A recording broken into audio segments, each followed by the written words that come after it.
Hello and happy Saturday. My name is Rosemarie Allen, and I am a professor of early childhood education at Metro State and also completing my doctorate at UCD with your instructor, Alyssa. I'd like to talk to you today about preschool suspensions, especially for children of color.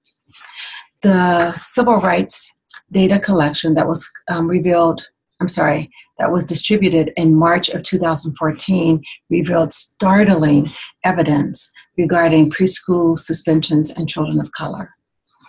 African American children, while they only comprise 18% of the population, they received 48% of all suspensions. That is compared to white children who comprise 43% of the population, but only 26% of all preschool suspensions. And African American girls were suspended more than any other females and some males in their age group. So Native Americans were also suspended at very high rates. They were suspended at a rate of 4-to-1 when compared to white students. So as you see, we do have a serious issue related to the disproportionate number of children of color that are being suspended.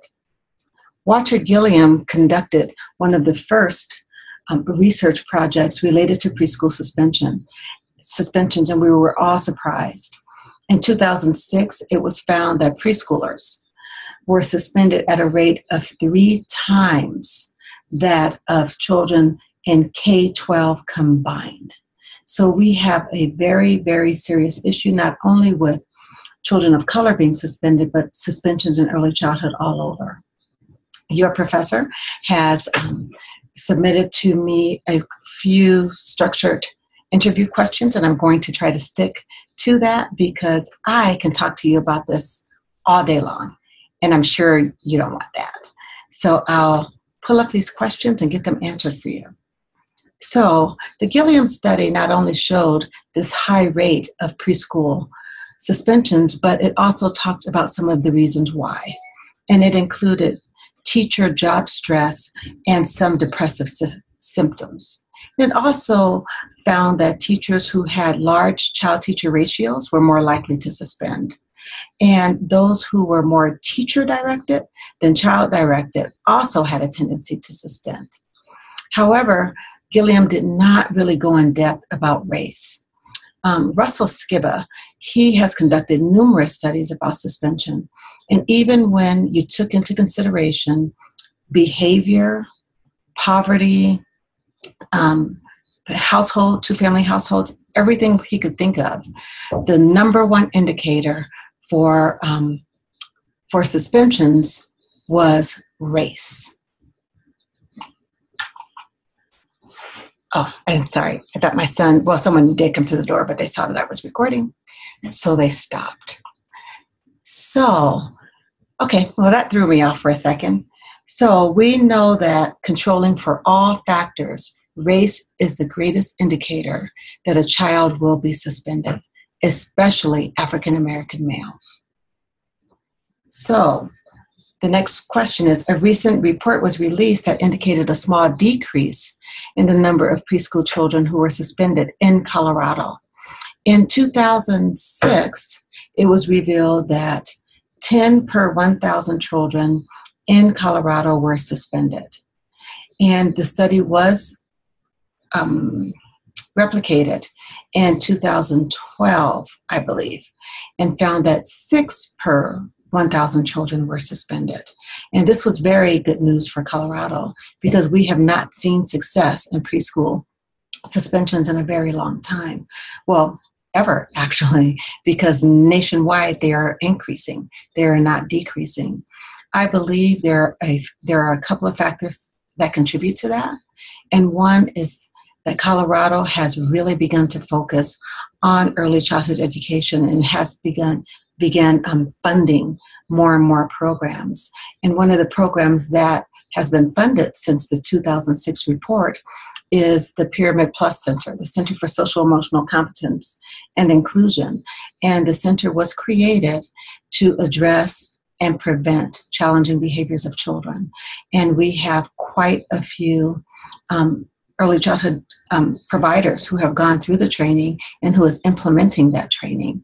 And that has been coupled with a robust early childhood mental health consultation program that we have here. So those two initiatives together, I believe, are the reasons why we're seeing the decrease in the number of preschoolers who are being suspended in Colorado. What we don't have is the racial demographics, and if disproportionality is being addressed. I do believe that we're going to have a study sometime soon, I hope so, that will look at the race as a factor to see if Colorado does indeed, like the rest of the state, have issues with disproportionality in terms of children of color being suspended at a disproportionate rate.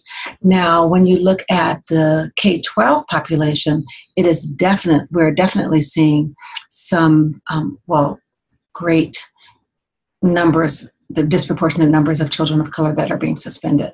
And although they have made great gains in reducing suspensions overall, we're seeing that children of color are still being suspended at disproportionate rates. So let's go to the next question.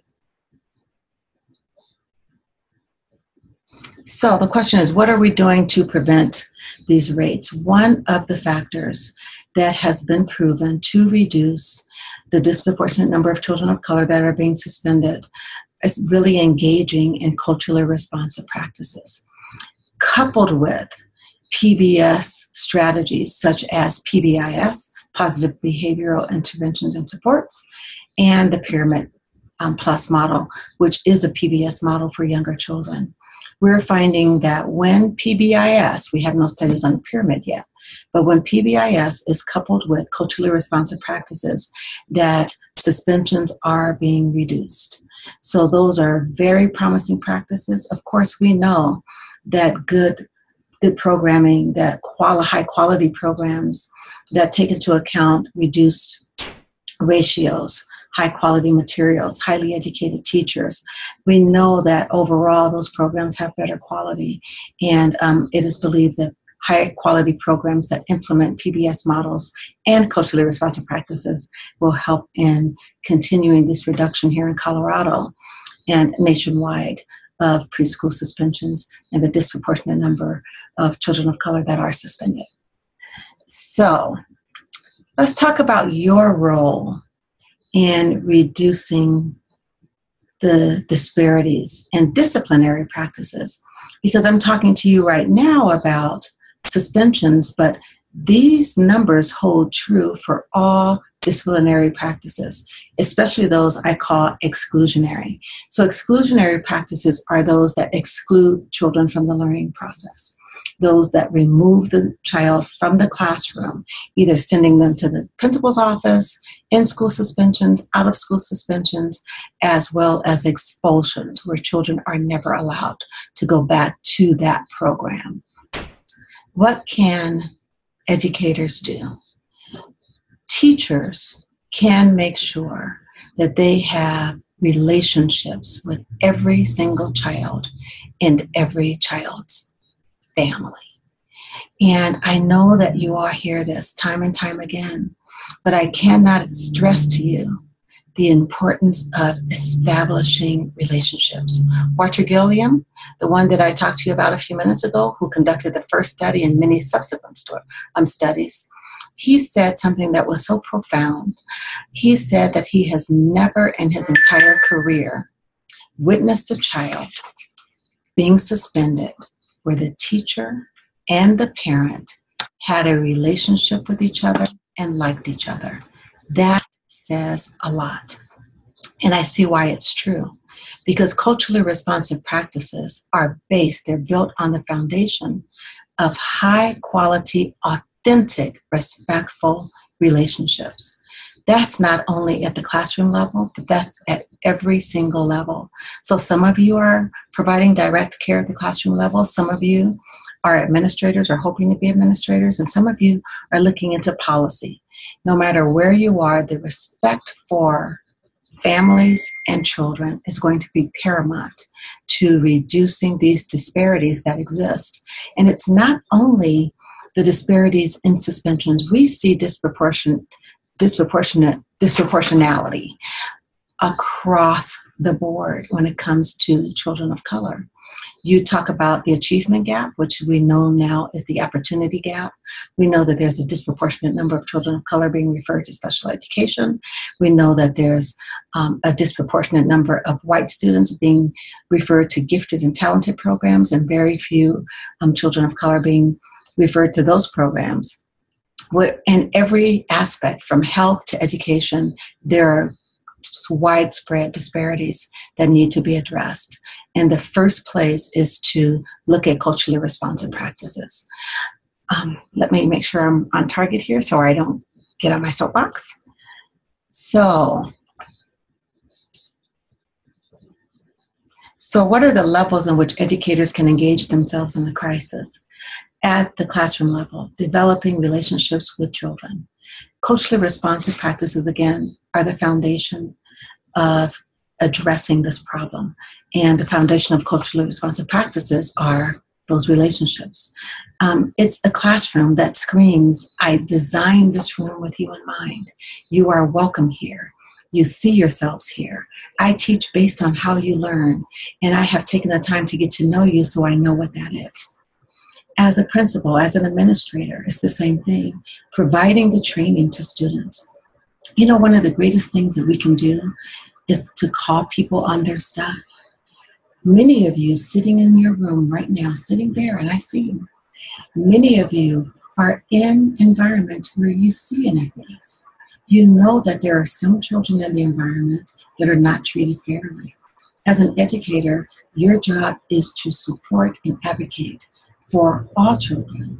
And when you are silent, then it's just really giving consent.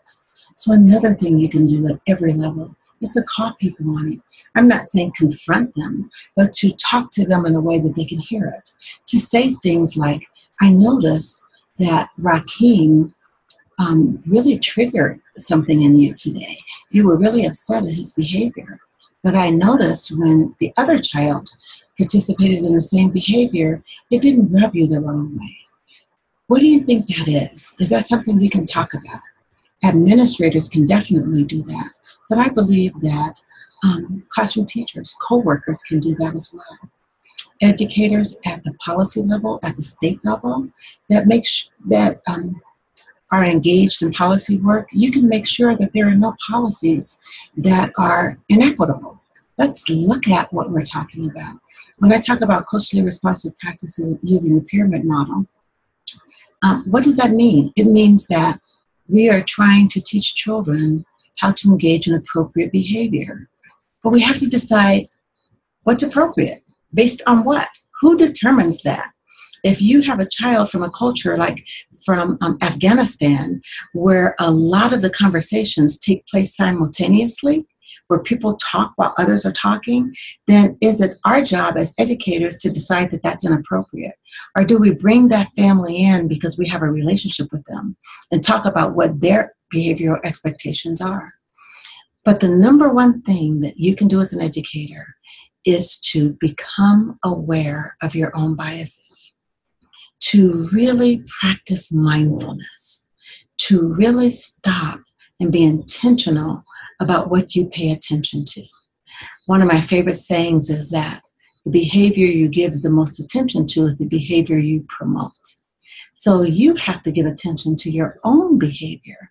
What are your triggers and why? Who tends to get in trouble with you in your classroom, in your life, in your family? Who's in trouble the most and why? Perhaps it's not the child. Perhaps it's you. My daddy used to say, if 3 people tell you that you've got a tail, the least you could do is turn around and look. I'm not saying you have a tail, but I am asking you to at least turn around and look. That is the primary thing you can do to address this, is to become aware of your bias. I really encourage you to take the implicit bias test. Just Google it.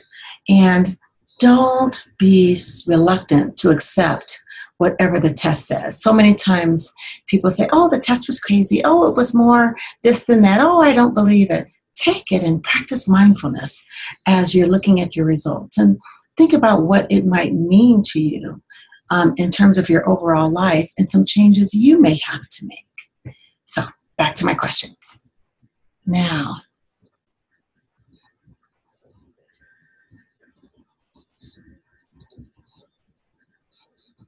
so I'm thinking I have answered everything. So the one thing I want to leave and just kind of put on your mind is this. You have all heard about the Perry Preschool project. It is a project that has been long-term. I believe the students now are in their 40s, and it started when they were in preschool. And we use that study to promote the importance of early childhood education. Because what we found with the Perry Preschool study was that high quality programs change lives, that children do better in life as a result. Did you know that that study was conducted on a population that was 100% Black? Every single child in that study was African American. Isn't it a shame that we use these children to open the door and promote high quality early childhood education, while at the same time we push them out of the back door through suspensions and expulsions? What good is a high quality program if those who need it most are not allowed to attend? Thank you so much for your time. Take care.